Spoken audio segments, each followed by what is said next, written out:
Welcome to a special edition of Your Money Briefing for Wednesday, November 15th. I'm Ariana Aspuru for The Wall Street Journal.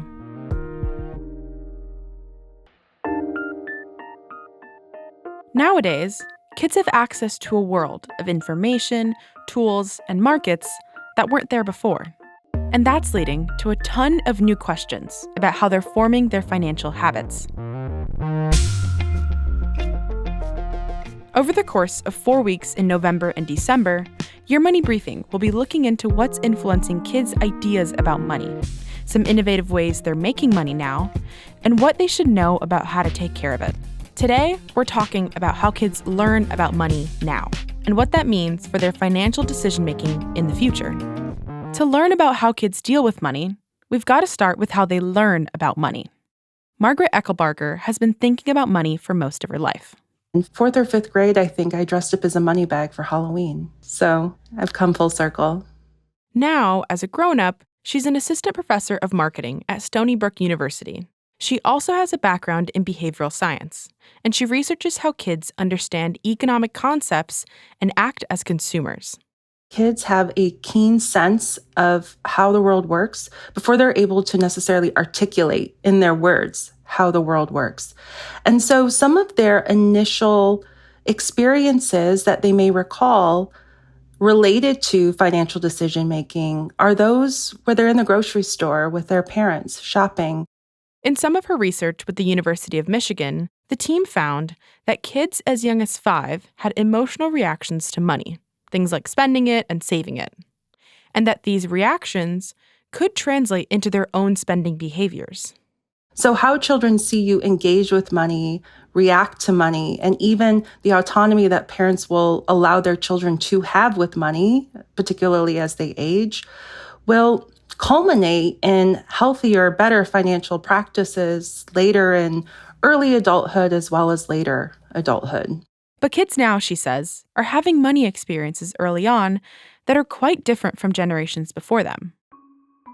First off, kids aren't seeing physical money as much. Eckelbarger says, we don't know yet what the implications are for children. Kids who've grown up in a world where money is mostly digital are just now starting to make financial decisions of their own. The changing landscape of money is having this influence on how children come to learn about it and engage with the economy. And I am very curious to know what the downstream implications are, particularly when they go off to college or obtain their own first full-time positions and what that means for their own financial decision-making. So back to what we do know. Kids know about money from very early on. So young children, almost from the day they're born, are exposed to some type of social media, be that even just videos on YouTube that their parent might put on while their parent is trying to cook dinner. They might see advertisements. We mentioned at the beginning some of the ways that kids are seeing content with all sorts of messages, hidden and overt, about money. But I think it needs to be laid out a little more. A survey published in 2021 by the nonprofit research organization Common Sense Media found that the average daily screen time among kids 8 to 12 years old was about 5.5 hours, while teens had a screen time average of over 8 hours per day. And the two leading apps for kids? TikTok and YouTube. Despite advertisements being around for a while, this time online means so many more advertisements are coming across their screens. Where my biggest concern is making sure that children understand that when they're seeing a piece of content, do they know whether that content is an advertisement or not? And so the ability that children have to discern these different types of content and the persuasive intent of advertisements themselves is not something that they're so adept at when they're younger. And in addition to that, you also have games. Games. Yep.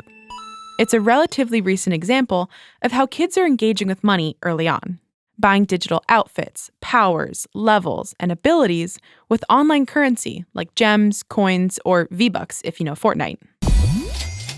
And that means the kind of money kids want can be connected to how they want to spend it. They're already online, so it's very natural for them. It's a way of being in control of their finances and not necessarily having to ask their mom and dad for every single little purchase. That's Sarah Needleman. She's a tech reporter for the Wall Street Journal with a focus on video games and social media. She's looked into how kids are wanting money in more ways than just cold, hard cash. Some of the parents I spoke to, they said they would hand their kids cash and the kids would hand it right back and say, nope, I want Robux or Minecraft coins or V-Bucks for Fortnite. Roblox is actually a really good example. It's one of the most popular kids' online game platforms. 28 million of its 65.5 million daily users are under the age of 13. Sarah says she learned about how kids are spending money there through her own daughter. A couple of years ago, she wrote a note to the Tooth Fairy and said, instead of paying me in cash for my tooth, please pay me in Robux or Minecraft coins. And I saw the note and I said I would make sure the Tooth Fairy would get it, and hopefully she's tech savvy enough to understand. And then miraculously, the next day, the tooth was gone and the Robux account was full. So she seems to be a very tech-savvy Tooth Fairy. Sarah says Robux and other virtual currencies are changing how kids and parents are talking about money early on, with some parents even handing out allowances in the form of digital currency. Parents are treating it like they have always treated traditional payments in terms of an allowance. Children today are growing up with iPads in their hands from early age. This is just very natural to them. And then, when kids decide what they want to spend it on in the online world, it's very similar to deciding how to buy something in real life. A lot of these ways these virtual goods are promoted is just like in real stores. They're trying to get you to spend. There's, flash sales, limited time only, or this is a rare pet. And that digital purchase, it's something that's truly theirs, which Sarah says matters a lot.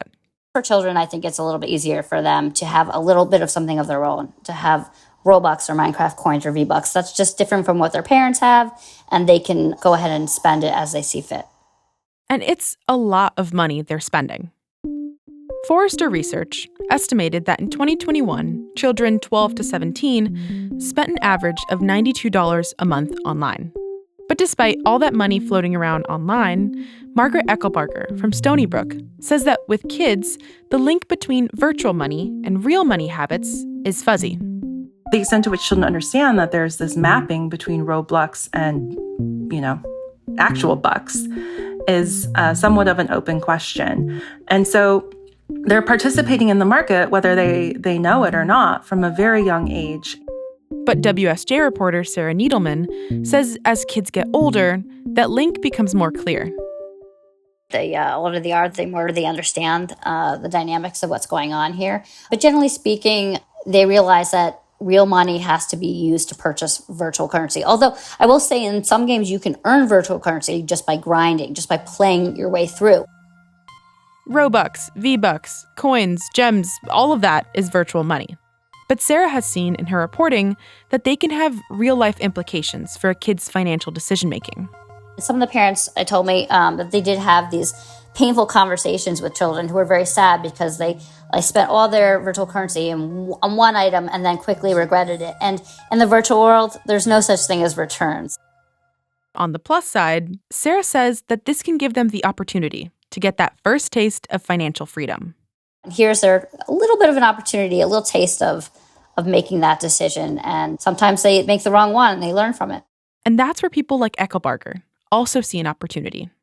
I think it's really important that we engage with the children in our lives about money. And so these sorts of conversations aren't just necessarily having to take place between parents and children. From a very early age, children display this sophisticated understanding of the market. So let's capitalize on that. Let's harness their curiosity and help them become good consumers across the lifespan. And some kids are taking advantage of that opportunity. Next Wednesday, we'll hear some of the different ways that kids are making money now and the tools they're using to turn traditional businesses like lemonade stands into online brands.